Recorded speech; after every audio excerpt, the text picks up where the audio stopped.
The Boston Women's Workforce Council found that the gender wage gap narrowed by 9 cents, but the racial wage gap increased by 3 cents, with employees of color earning 73 cents for every dollar a white worker makes in Boston.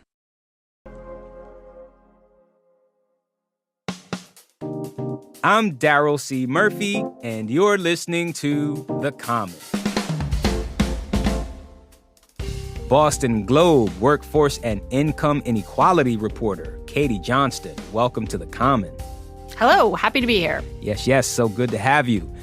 So, Katie, you have a story about some research from the Boston Women's Workforce Council that found the gender wage gap narrowed in Boston, while the racial wage gap increased. Tell us how the council came to these findings. The council started collecting payroll data from local employers back in 2016, specifically to look at the gender wage gap. And then they quickly also started looking at the racial wage gap. And they wanted to come up with ways to close the gap. And so they got employers to sign on and be members and agree to share their actual payroll data and then compute the numbers. And it's the only wage gap survey that uses actual payroll data instead of census data. So this is not just people's recollections of what they make, but actual data from their employers. All right, so let's dig into this gender wage gap, which decreased by 9 cents. So women went from making 70 cents to 79 cents for every dollar a man makes. What's behind this narrowing? Well, the council attributes it to a couple of factors. One is that women were promoted into higher level positions at a greater number. There were more senior managers and executives than in the past, and they make more money, obviously. And then overall, women's salaries went up by 6% over the 2-year period, and while men's salaries actually declined slightly in that time. Mm-hmm. They also think the pandemic might have played into it. There was federal funding that allowed women to continue working or to take new jobs. There were also shortages in healthcare. Healthcare is very female-centric, the workforce. And so that allowed them to demand stronger wage increases in that sector. That could have played into it. The ability to work remotely is also seen as a possible thing that is benefiting women. Understood. Now, what did the council have to say about these findings? Did you talk to anyone? I did, yes. Kim Borman, who is the executive director, she was thrilled with the gender wage gap piece of it, at least. It was the first time that the gender wage gap had dropped in the time that they've been collecting data since 2016. She told me she was so surprised that she checked her math and did it like 4 different times and had someone check it. So, yeah, I don't think they anticipated a drop, at least not a drop this big. All right. So, Katie, that's the gender wage gap. There's positive news there, but that's not the entire story from the research, because you report the Women's Workforce Council found that the racial wage gap actually grew by 3 cents. And that means employees of color now make 73 cents for every dollar a white worker makes here in Boston. What's going on there? Well, again, it could be the pandemic here. And the pandemic was not so kind to communities of color. Mm-hmm. They continue to feel the impact of COVID. There's increased health problems, increased caregiving needs that hurt people's ability to work. And this has likely compounded the divide that's already there because more people of color tend to work in lower paid jobs and a lower share of them get promoted into management. And so that could have played into this gap widening. Mm-hmm, mm-hmm. Did the report address how racism factors into all of this?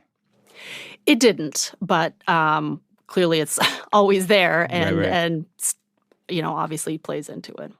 That brings me to my next question, because in recent years, a lot of companies have invested in diversity, equity, and inclusion programs, which are meant to make a more welcoming workplace for people of different backgrounds, right? Everybody, And you report in your piece that white and Asian women benefit from these programs more than others, that being a finding from the council's report. Can you talk about that? Well, I don't have any data on why that's true. I mean, I think the numbers of that are fascinating, though. The report showed that that white and Asian women in the Boston area earned just over $100,000 a year on average, just at these 103 companies that they analyzed. Right, that is high, but that's the companies they analyzed. While women of other races are earned between $58,000 and $79,000 a year. So that's a huge difference. We're going to take a quick break, but we'll be right back.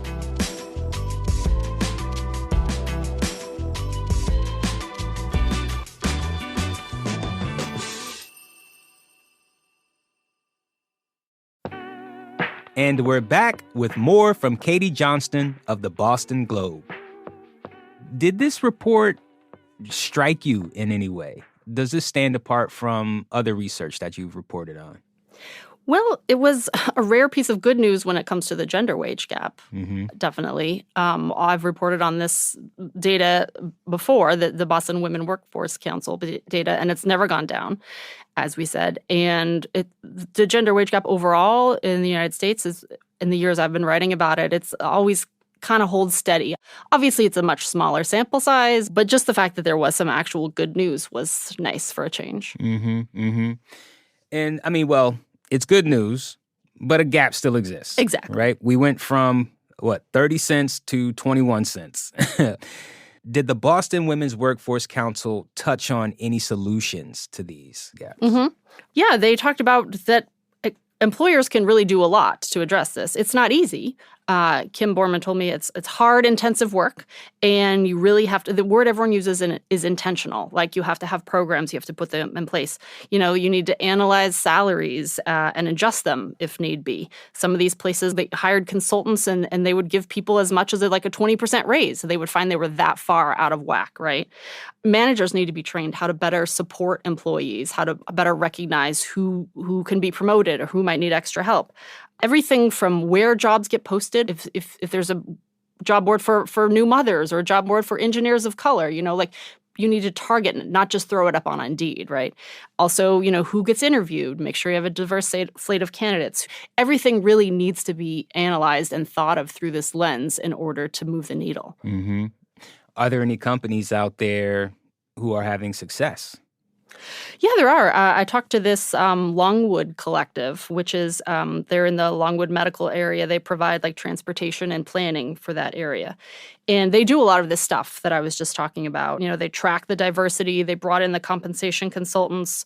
They changed their compensation structure so that when they meet corporate goals, every employee gets a bonus, not just the higher ups, so that's helping people with the lower wages. And it's hard. I think these things cost money. It's a tight labor market, and sometimes you just want to get someone in the job, right? But it does pay off. Are there any industries or companies handling the wage gap issue better or worse than others? Well, it's interesting. The nonprofit sector has the smallest gender wage gap in Boston, only 6 cents. But at the same time, it has the largest racial wage gap, which is 44 cents.